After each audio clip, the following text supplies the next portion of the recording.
Okay guys, nakaka-alarma tong binalita ngayon. 9 milyong Pilipino na nagtapos sa junior at senior high school noong 2024 ang umano'y functionally illiterate. 19 million na high school graduate ayon sa PSA survey is functionally illiterate.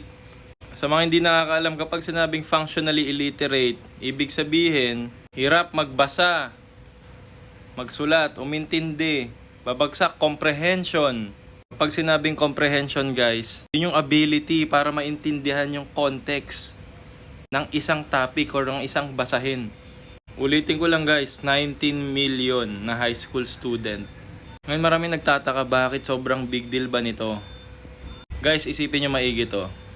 After 10 years, yung 19 million na tao na yon, na estudyante, magiging workforce natin yun. Iba't ibang industry. So possible may mag-breed ng panibagong leader, educators, engineers, doctors, and so on. Itong 19 million na to, after 10 years or more, ito yung mga tao na magli-lead ng Pilipinas. Tapos, at the moment, functionally illiterate sila. Nakita nyo kung ano yung mangyayari sa future. Now, maraming angles to kung bakit napunta sa ganito. Malaking part dito, syempre, yung political system natin. Lalo-lalo na yung DepEd ngayon, nagbawas na naman ng budget sa education, which can greatly contribute dito sa issue na to. Pero hindi na ako magdedwell sa politics kasi hindi ko naman content yun at hindi ko naman topic yun eh. Pasimplihin natin tong pinaka-issue na to at paano to makaka-apekto sa mga future ng Pilipinas. Alam mo guys, to be honest, hindi ko na alam kung paano nangyayari sa mga high school pababa na setup ngayon kasi na ako, 25 years old na ako. Pero I think there's something wrong with our current setup sa school, high school pababa. Kasi kung ito yung nagiging resulta ngayon ng mga survey, most likely there's something wrong. Magdedwelve tayo sa education, dalawang factors lang naman ang magiging main contributing dyan. Una is yung educators or yung quality ng mga teacher. Pangalawa naman is yung mga estudyante. Mag-focus tayo sa educator.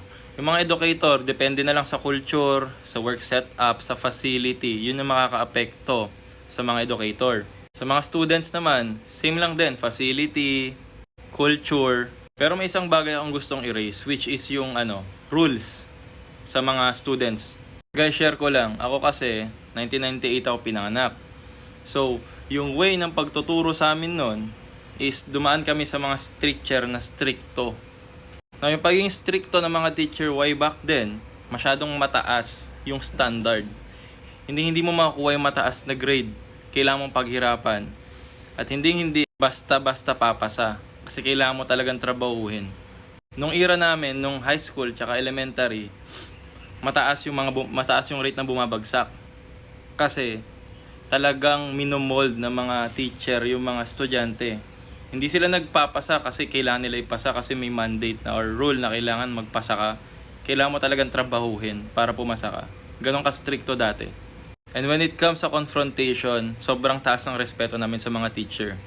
May mga nangyayaring pinapagalitan kami, pero nakayuko kami ng mga student. I don't know kung paano yung culture ngayon kasi hindi naman ako nag-aaral ng high school tsaka elementary ngayon. One thing's for sure, merong problema either sa educator or sa students ngayon. May culture na nag-shift.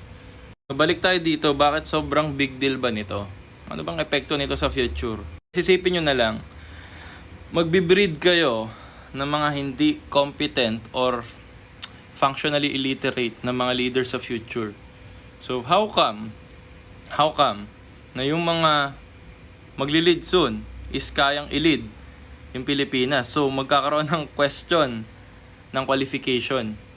Kasi kahit gaano kataas pangarap mo, pero functionally illiterate ka, napaka big deal niyan sa future. Lagi niyong tatandaan guys, ang success ng isang bansa, based on my observation, and it's on the books, ang success ng isang bansa, laging long term yan. Hindi ngayon. So lahat ng mga nangyayari ngayon, maapekto niyan 10 years, 20 years, 30 years from now.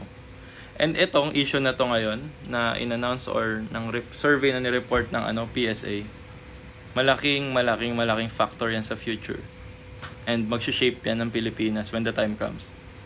Ang main point ko lang naman dito sa content ko guys is to raise awareness, lalong-lalo na sa mga nakakabata nating kapatid dyan. Sa lahat ng tao na pinapanood tong video ko hanggang dito bago mag-end, congratulations kasi kayo, functionally literate kayo, ibig sabihin comprehensive kayo. Bago kayo mag-comment, pinanood nyo tong whole video at pinakinggan nyo ako para mag-share kayo ng insights. Isang sign yan na functionally literate kayo. Sa magko-comment na hindi naintindihan tong whole context ng video na to, pag-isipan nyo maigi guys. So yun lang, okay? Ako yung kaibigan nyo dito sa TikTok, hindi ako kalaban.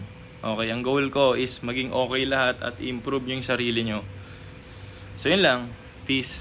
Follow nyo ako.